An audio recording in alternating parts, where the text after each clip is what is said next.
How will society continue? Here are 5 things that will happen when the Yellowstone volcano erupts. The massive magma chambers sit very close to the surface. As the magma chambers slowly fill with lava, it puts a tremendous amount of pressure on the rock and soil above.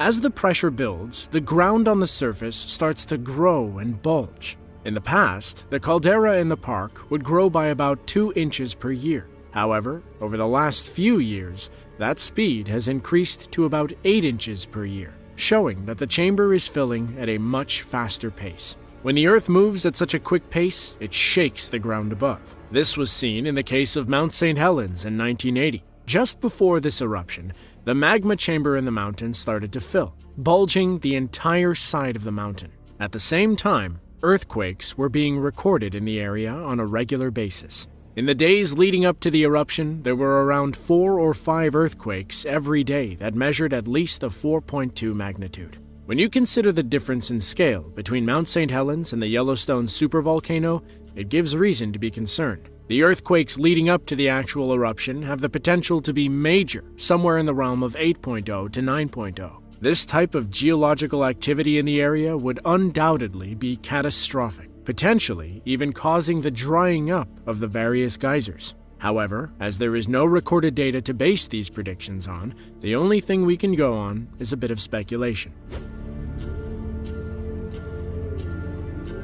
In actuality, the majority of volcanoes do not eject lava, as is usually thought of with a volcanic eruption. Rather, they eject ash. Ash is a very fine mixture of rock, minerals, and glass that are expelled from a volcano during an eruption. Where we may see it as a very fine dust, the reality of it is, ash can be quite dangerous. So, when the Yellowstone volcano erupts, it will more than likely produce ash clouds that shoot into the air and fall for thousands of miles in each direction, depending on the wind. When the ash falls, it resembles something between a fine snow and a simple dust storm. The biggest danger to people is a prolonged exposure to the dangerous particles. As the composition is comprised partly of glass as well as other toxic materials, it is very dangerous to breathe in. Also, the sheer amount of ash predicted to fall is astonishing. After being shot miles into the air, conservative predictions have some areas seeing upwards of 30 feet of ash. In these areas, the odds of survival will be very slim.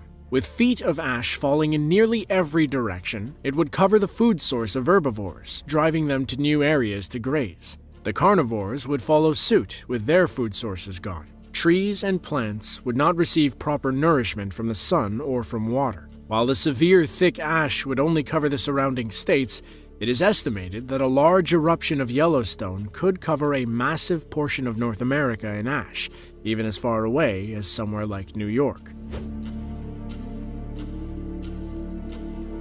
As we talked about how much of the ash would fall in the surrounding areas, we did not talk about what would happen when the ash cloud gets too high. This is the area that has scientists most concerned. Due to the sheer size of the ash cloud predicted to be produced by the Yellowstone eruption, scientists believe it would reach the highest parts of our atmosphere. The particles of ash, being as fine as they are, would get caught in the jet stream, being transported to every part of the world.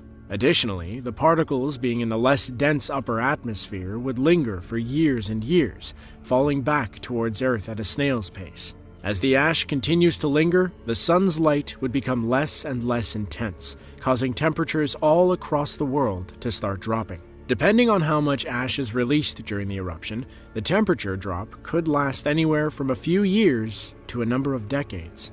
The longer the ash lingers, the lower the temperatures drop. Should the temperatures drop low enough, it is very possible that another ice age could start. Such an event would have an impact on everything, from wildlife to agriculture. While it is unlikely that this would be an extinction-level event as far as humans are concerned, it would definitely claim many lives and impact the societies in which we live. Things like animal life and plant life can be very sensitive to fluctuation in temperatures. True, a short-term change wouldn't have a major effect, but it is a different story for a longer-lasting change. We, as humans, are more reliant on these things than we may realize. Should the delicate balance of plant or animal life be disturbed, the effect on humans would also be disturbed. Think about the agricultural industries across the world. All of these crops need just the right conditions to grow and survive. Without the proper sunlight or temperature, crops would wither and die. Even wild vegetation, which provides a valuable food source for all sorts of animals, would die. But the damage would go far beyond just the small plants and foliage. It would extend to larger plant life as well. Trees, needing sunlight to survive, would slowly wither as well. In terms of humanity, though, our diets would change greatly. As omnivores, creatures that eat both plants and meat, we would have a serious lack of plants to complete our diets. Much of our meat would even need to change. With fewer and fewer greens and less corn to feed our cows, pigs, or chickens, many of them would die as well. Even fish populations would dwindle as ash falls into the waters, changing the acidity to deadly levels. In short, the global food supply would either change or come dangerously close to being non-existent. With so many societies and cultures that rely on this delicate balance of plant life and animal life, there could be a human death toll in the billions due to starvation. For people who survive the global temperature drops and food shortages, they would need to deal with the economic effects from such an event. Entire industries, once booming and thriving, would disappear overnight. People who are already facing desperate situations due to the food shortages would be out of a job and left with no income. This would create a level of desperation that would put us face to face with the worst aspects of the human condition. Think about the eruption of the Icelandic, and I apologize again if I butcher this name, Eyjafjallajökull volcano back in 2010. In terms of volcanic eruptions, it was not even close to being the biggest. However, as the ash cloud produced from the eruption entered into the flight paths of commercial aircraft, it caused more than 100,000 flights to be grounded, stranding millions of people. This event occurred as a result of one ash cloud in one specific part of the world. Imagine the global economic effect it would have when the ash covers the entirety of the planet. Governments would struggle to keep order as people became desperate to live and survive. Rampant looting would make it near impossible for businesses to exist. Black markets would spring up, offering what used to be commonplace items. In short, the results would not be good, and it would likely forever change society as we know it. The truth, for there have been too many lies, one lie after the other, covered in high national positions that have affected the globe, that have affected the seas, that have affected the skies. America, you're not as secure as you think you are. But in my kingdom, there are people that are praying, and there are prophetic words and the truth from my word that will preserve my nations for the purpose of extending my light to the next generation, says the Lord.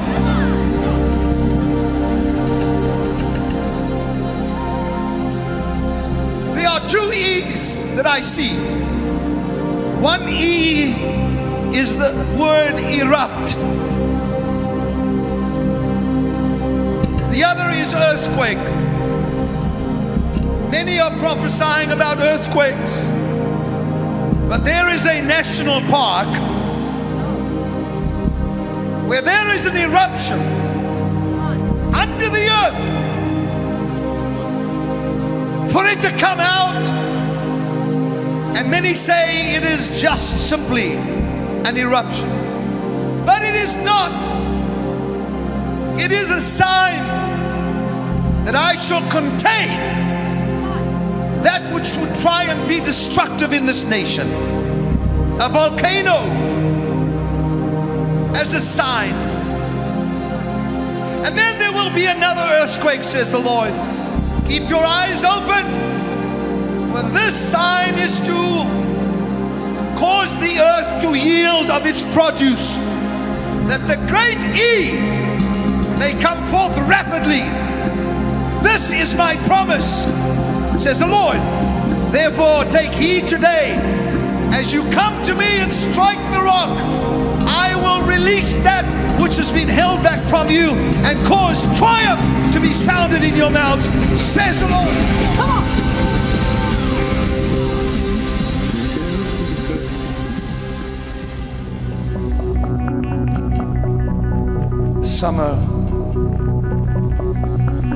Summer reaches to spring and to fall. I will be the mediator, says summer. I will uncover,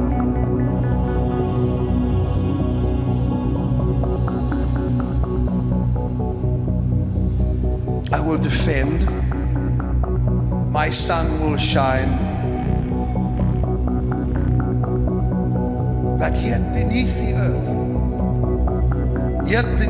earth, there is a rage. Eruptions. Summer says, why choose they me? Why do the tornadoes, the hurricanes choose me? I am summer. I bring smiles. I bring sunshine. I bring warmth. Yet there is a tumultuous rendering that is coming. I stand to protect spring, but fall, you are rebelling. Or is it that possibly the Spirit of God will cause many to fall in fall? Then there is the earth that wishes to tremble. Shake! For the nations of the earth stand waiting. He is quiet. He shall not return. This God is too quiet. But my mercy endures forever.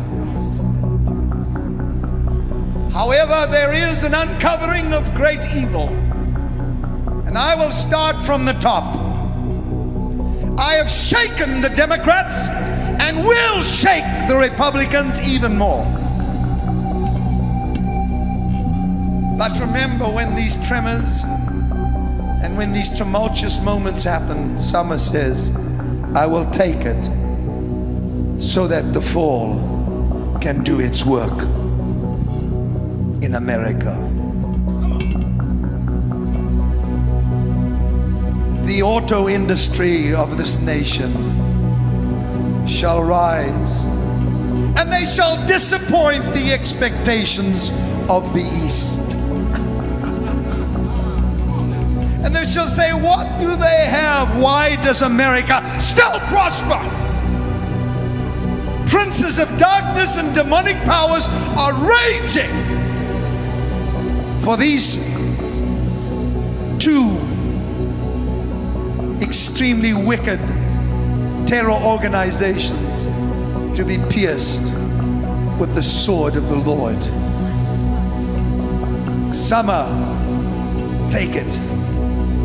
For thus says the Lord, I will prosper my people. And during the fall there shall be many that shall fall, and many that shall rise from the dust.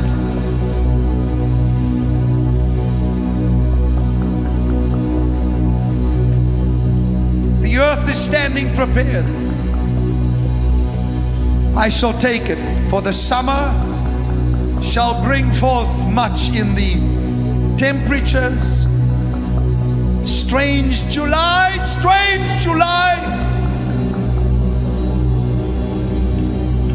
hypnotic November, and oh Christmas, where winter shall say, and me, I will make them happy. For God says, I have chosen each season to manifest something. My will shall be done, and it shall come to pass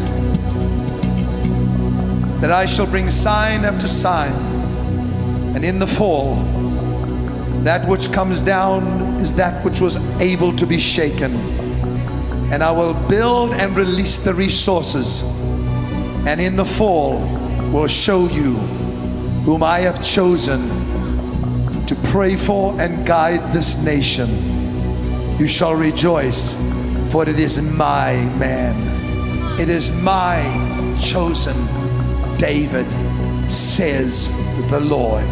Come on!